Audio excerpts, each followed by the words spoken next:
Commander Vextar walked slowly to the front of the Great Hall. His 4 blue arms moved stiffly at his sides. The old Zephyrian war hero had scars across his shell-like skin that told stories of many battles. Today, he would tell the most important story of all. 200 young cadets sat in neat rows before him. Their compound eyes watched him with excitement. They wanted to hear about glory and victory. They wanted tales that would make them feel proud to be warriors. But Vextar's mandibles clicked with nervousness. What he had to say would not be what they expected. 20 years ago, the Great Coalition War ended. He began. His voice was deep and rough, like rocks grinding together. You think you know what happened. You think you understand why we won, but you do not know the truth about the humans. A young cadet in the front row leaned forward. Her name was Zixka, and she was the best fighter in her class. Commander, everyone knows humans are good warriors. They helped us defeat the hegemony. Vextar's eyes grew dim. Good warriors, he repeated slowly. Yes, child, but that is like saying a star is warm. It tells you nothing about what happens when you get too close. He turned to look at the memorial wall behind him. Thousands of names were carved into the dark stone. Names of soldiers from dozens of different worlds who had died in the war. But there was one section that he visited most often. The human section. I first met humans at Kepler Station, Vextar continued. The hegemony had surrounded us. We were trapped like insects in a web. Our commanders were talking about surrender. We had no choice, no hope. The cadets were quiet now. They could hear something different in their commander's voice, not pride or joy, but something else. Something that made their breathing tubes whistle with worry. Then the human ships arrived. Only 3 vessels against 50 hegemony warships. Captain Minho was their leader. I remember his face on the communication screen. He was young, maybe 30 of their years. He had dark hair and serious eyes. But when he smiled, Vextar paused. When he smiled, it was like looking at death wearing a friendly mask. Young Cadet Tarax raised one of his arms. What did they do, Commander? They attacked, Vextar said simply. 50 enemy ships. And they attacked. But not the way we would attack. Not the way any sane species would attack. They flew their ships like they were dancing. Like they were playing some terrible game that only they understood. Vextar began to pace, back and forth. His claws clicked on the stone floor. Captain Minho spoke to us during the battle. His ship was burning, his crew was dying, and he was giving orders like he was discussing the weather. Fire on the command ship, he said. All power to forward weapons. Then he turned to his tactical officer, Lieutenant Hyjin, and asked her if she had eaten lunch. The cadets looked at each other with confusion. This was not how war stories were supposed to go. They destroyed 23 hegemony ships that day. Vextar continued. 3 human vessels against 50. When it was over, Captain Minho's ship was barely holding together. Most of his crew was dead or wounded, but he contacted us again. Kepler Station, he said. This is Captain Minho. The area is secure. How can we help with repairs? Cadet Zixka spoke again. That sounds like good news. Commander, they saved you. Vextar stopped pacing. He looked directly at her with all 6 of his eyes. Child, that was when I realized something terrible. The humans had not come to save us. They had come because they believed saving us was possible. Do you understand the difference? The young Zephyrian shook her head. Hope, Vextar said quietly. Humans have hope where other species see only death. They look at impossible situations and see challenges to overcome. They see problems to solve. This makes them ... He searched for the right words. This makes them very dangerous. The hall was completely silent now. Even the air recycling systems seemed to whisper more quietly. After the battle, I went aboard Captain Minho's ship to thank him. I found him in the medical bay, helping the doctors treat wounded soldiers. His uniform was torn and bloody. His left arm was broken, but he was joking with a dying soldier about something called baseball. Vextar's voice became very soft. I asked him why he had attacked 50 ships with only 3. He looked at me like I had asked why water flows downhill. Commander Vextar, he said, you needed help. We could help you. So we did. The old warrior turned back to face his young audience. That was my first lesson about humans. They do not calculate odds the way we do. They do not think about what is possible or impossible. They think about what needs to be done, and then they do it. Cadet Tarax whispered. What happened to Captain Minho? Vextar looked at the memorial wall again. He died 2 months later at the Battle of Cygnus Prime. He and his entire crew. They were trying to save a hospital ship full of wounded civilians. The odds were impossible. He paused. They saved the hospital ship. 6 months later, Vextar found himself on a transport ship heading to New Haven Colony. The hegemony had broken through the outer defense lines and was moving toward the civilian settlements. Millions of families were trying to escape on evacuation ships, but the enemy was moving too fast. Vextar was now part of Joint Task Force 7. For the first time in the war, he would fight alongside human soldiers instead of just near them. He thought he understood them after watching Captain Minho at Kepler Station. He was very wrong. The transport ship landed at New Haven's main spaceport. The scene was chaos. Mothers carried crying children toward the evacuation ships. Old people moved slowly with whatever belongings they could carry. The sky was filled with ships trying to leave the planet before the hegemony arrived. Baijer Dongwu was waiting for them at the landing pad. He was a tall human with short black hair and calm eyes. He looked like he could be someone's father or teacher, not a soldier. But Vexter noticed his hands. They were steady and sure, like a surgeon's hands. The situation is bad, Major Dongwu explained to the mixed group of coalition officers. Hegemony forces are coming from 3 directions. We have maybe 12 hours before they reach the spaceport. The evacuation ships can take 60,000 people, but we need more time.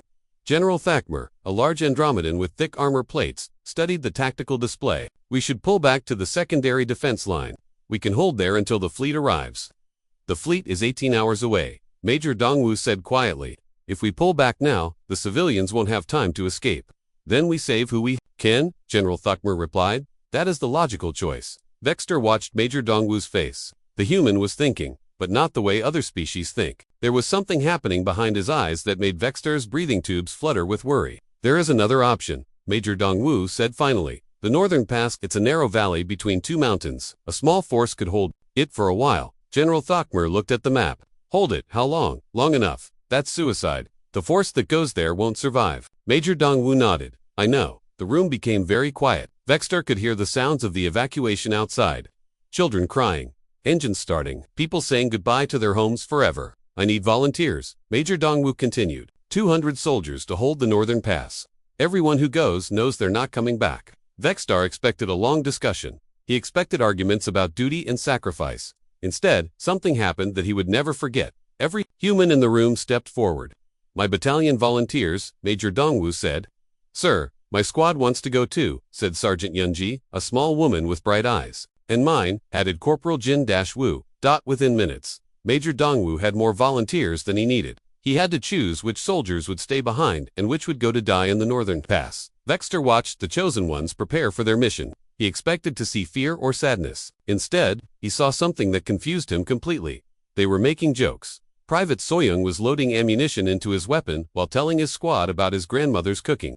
She makes this soup with vegetables and meat, he said, smiling. When I was little, I thought it was the most terrible thing in the world. Now I dream about it. Sergeant Yunji was checking her equipment while talking about a game called baseball. My team was winning the championship when I joined the army. She told another soldier, I wonder if they won without me. Corporal Minsoon was recording a message for his family, but when he finished, he didn't look sad. He looked peaceful, like someone who had just completed an important job. I don't understand, Vexter said to Major Dongwu. How can they be so calm? The human major looked at his soldiers with something like pride. They're not calm, Commander. They're focused. There's a difference. Focused on what? On what needs to be done.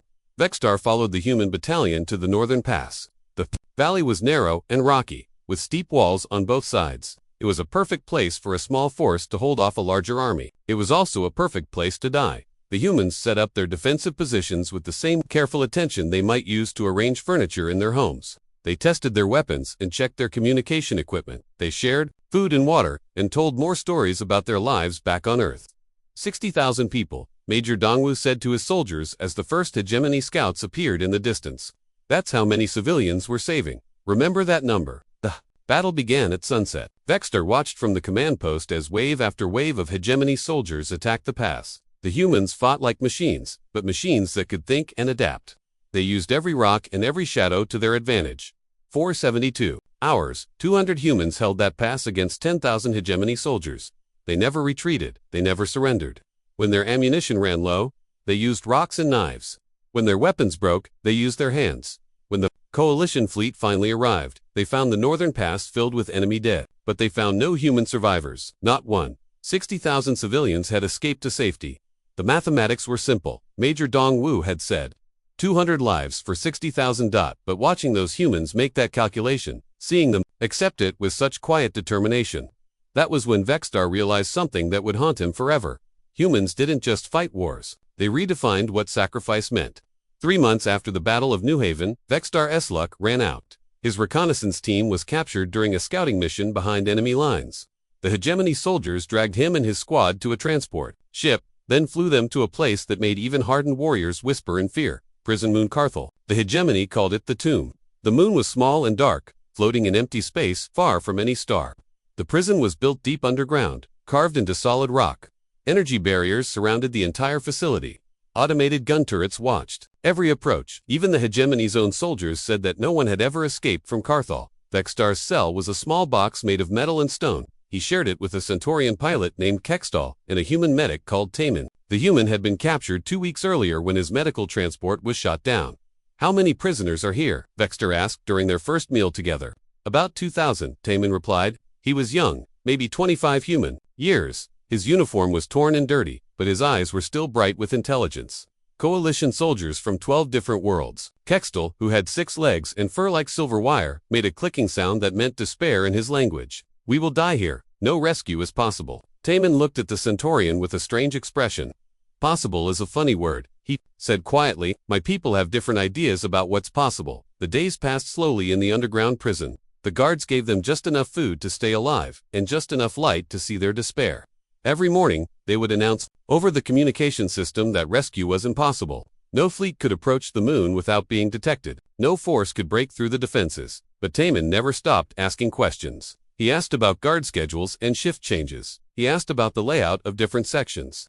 He asked about the power systems and the communication networks. He asked so many questions that the other prisoners started to think he was going crazy. "Why do you want to know about the ventilation shafts?" Vextar asked one day. Tay-Min smiled. It was not a happy smile. "Because someone needs to know." "You think someone is coming for us?" "I think," Taman said carefully, "that if someone does come, they'll need all the help they can get." 3 months passed. Then came the night that changed everything. The lights went out at exactly 3 in the morning.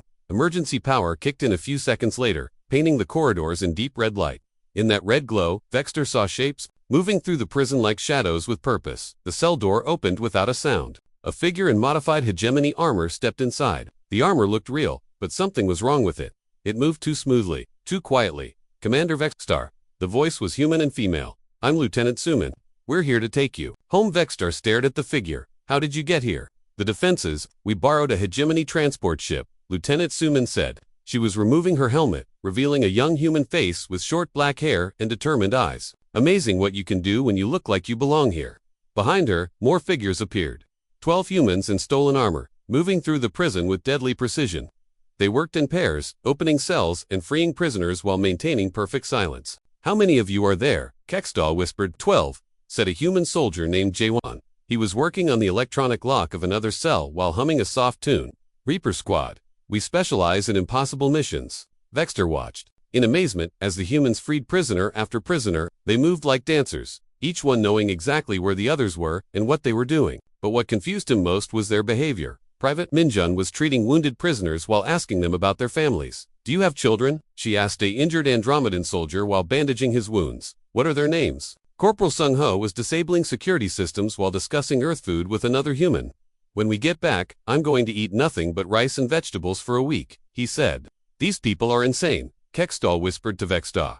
But Vextar was beginning to understand something different. The humans weren't insane. They were compartmentalizing. They were treating violence and rescue as just another job that needed to be done well. "Contact!"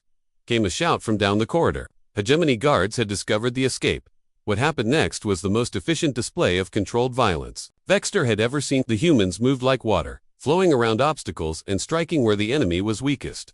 They used captured weapons with perfect skill. They communicated with hand signals and whispers, but through it all, they kept talking about normal things. Lieutenant Sumin eliminated 3 guards with her sidearm while asking Vextar about Zephyrian culture. "I've always wondered," she said, reloading her weapon. "Do your people have music?" "Music." Vextar was too shocked to think clearly. "Songs, melodies. We have this thing called jazz that I think you'd like." The rescue took 18 hours. When it was over, all 2,000 coalition prisoners were free. Not one had been left behind. The hegemony guards were either dead or unconscious. The prison's communication systems were destroyed. At the extraction point, Lieutenant Suman helped Vextar into the transport ship. She had been awake for over 40 hours, fighting and planning and rescuing. Her hands were steady despite everything she had done. "How do you do it?" Vextar asked her. She looked at him with tired eyes and smiled. It was a sad smile, but also warm. "Someone has to," she said simply. As their ship flew away from Carthal, Vextar realized something that would haunt him for the rest of his life. Humans could transform themselves into perfect weapons when necessary, but they never stopped being human while they did it. The final battle of the war came 1 year later at Hegemony Prime, the enemy's homeworld. The massive planet hung in space like a dark jewel, surrounded by the most powerful defenses ever built. Energy barriers covered the entire world in layers of deadly light. Thousands of automated weapons platforms floated in perfect formation around the planet. No fleet had ever broken through these defenses. Vexstar stood on the bridge of the Coalition command ship, watching the human fleet take position. Admiral Kyongsu commanded 37 ships and over 30,000 crew members. They were the largest human force ever assembled for a single battle. The defense grid is impossible to break, General Thakmer reported to the Coalition commanders. Our computer models show we would need at least 200 ships to have any chance of success. Admiral Kyongsu studied the tactical display with calm eyes. He was an older human, maybe 50 years old, with gray hair and hands marked by many battles. 200 ships to break through, using normal tactics, he said quietly. But we don't have 200 ships. Then we should wait for reinforcements, suggested Commander Ziltex from the Andromedan fleet. The war ends here, Admiral Kyongsu replied. Today, the hegemony leadership is on that planet. If we can reach them, they will surrender. If we wait, they will have time to build more defenses. Vexstar watched the human admiral's face. There was something happening behind his eyes, the same look he had seen on Major Dongwu's face at New Haven. The look that meant a human was thinking about impossible things. I have a plan, Admiral Kyongsu announced. But it requires volunteers. The human captains gathered around the tactical display. Admiral Kyongsu pointed to the energy barriers surrounding Hegemony Prime. These barriers are designed to stop weapons, fire, and normal attacks, but they have a weakness. If enough kinetic energy hits them at the same time, they will overload and create gaps. Captain Woojin, a young man with bright eyes, leaned forward. Kinetic energy. You mean ramming speed? I mean using our ships as projectiles, Admiral Kyongsu said simply. We fly directly into the barriers at maximum speed. The impacts will create holes in the defense grid. The remaining ships can fly through and attack the planet. The bridge. It became very quiet. Even the air recycling systems seemed to stop humming. How many ships? Asked Captain Hayoung, a woman with short hair and steady hands. 30 ships to guarantee success, Admiral Kyongsu replied. 30 ships and their crews. Volunteers only. Vexstar expected a long discussion. He expected fear and arguments. Instead, something happened that he would remember for the rest of his life. Every human captain raised their hand. Sir, the entire fleet volunteers, Captain Woojin said. Admiral Kyongsu looked at his officers with something like pride and infinite sadness. I need 30 ships. The rest will follow through the gaps and finish the mission. The selection took only minutes. Admiral Kyongsu chose the ships with the heaviest armor and the most experienced crews. 30 ships carrying 15,000 human souls. They would become projectiles to light the way for the others. Vexstar monitored the fleet communications as the volunteer ships prepared for their final mission. He expected to hear fear or anger or desperation. Instead, he heard something that made his breathing tubes whistle with confusion. They were singing. It started on Captain Woojin's ship, a slow, beautiful melody that Vexstar had never heard before. The translation came through his communication system, but the words seemed too simple for such a serious moment. Amazing grace, how sweet the sound, that saved someone like me. One by one, other ships joined in. The melody spread through the volunteer fleet like ripples on water. 30 ships, 15,000 voices, all singing the same ancient earth song as they prepared to die. I once was lost, but now am found. Was blind, but now I see. Vexstar found himself crying, though he didn't understand why. The song was about being saved, but these humans were flying towards certain death. It made no sense. Admiral, he said over the communication channel, what does the song mean? Admiral Kyongsu's voice came back, calm and steady. It means we were all lost until we found something worth dying for. Commander, these people behind us, these worlds we're protecting, they're our grace. The volunteer ships began their final acceleration toward Hegemony Prime. They flew in perfect formation, their engines burning bright against the darkness of space. The singing continued, growing stronger as they approached the energy barriers. Through many dangers, toils, and snares, I have already come. Vexstar watched the tactical display as the first ships made contact with the barriers. Explosions of light filled the screen as armor and energy met in devastating collision. The barriers flickered and sparked, showing gaps where the defense grid failed. It was grace that brought me safe thus far, and grace will lead me home. Ship after ship struck the barriers, each impact creating cascading failures in the defensive network. The singing continued until the very last moment, until the final ship made its sacrifice against the walls of light. When the explosions faded, the barriers were broken. Gaps appeared in the defense grid like wounds in the fabric of space. All ships, advance. Admiral Kyongsu ordered. The remaining coalition fleet poured through the openings. The battle for Hegemony Prime lasted only 6 hours. The enemy leadership surrendered before the day ended. The war was over, but Vextar couldn't celebrate. He had watched 15,000 humans transform their own deaths into victory, singing about redemption as they became falling stars. They hadn't just died for the coalition, they had died believing that their sacrifice would save everyone who came after them. 20 years had passed since the war ended. Vextar stood before the young cadets in the great memorial hall, his forearms trembling slightly with age. The scars on his blue shell had faded, but the memories remained as sharp as broken glass. "The war is over," he said, looking at the eager faces before him. "We won, the galaxy is at peace. But I want you to understand something important. We are safe now because of choices that humans made. Terrible, beautiful choices that no other species could have made." Cadet Zixka raised one of her arms.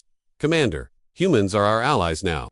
Why do you sound afraid of them?" Vextar was quiet for a long moment. "Child, I am not afraid of humans. I am afraid of forgetting what they are capable of when pushed to their limits." He walked to the memorial wall, where thousands of names were carved in stone. The human section was smaller than the others, but it drew his attention like a magnet. Every name there represented someone who had chosen to die so others could live. Major Dongwu and his battalion at New Haven, Lieutenant Suman and Reaper Squad at Carthal, Admiral Kungsu and 15,000 souls at Hegemony Prime. His voice became very soft. "They haunt me, these human warriors. Not because they were cruel or evil, but because they were so completely human while doing inhuman things." Young Cadet Terax looked confused. "What do you mean, Commander?"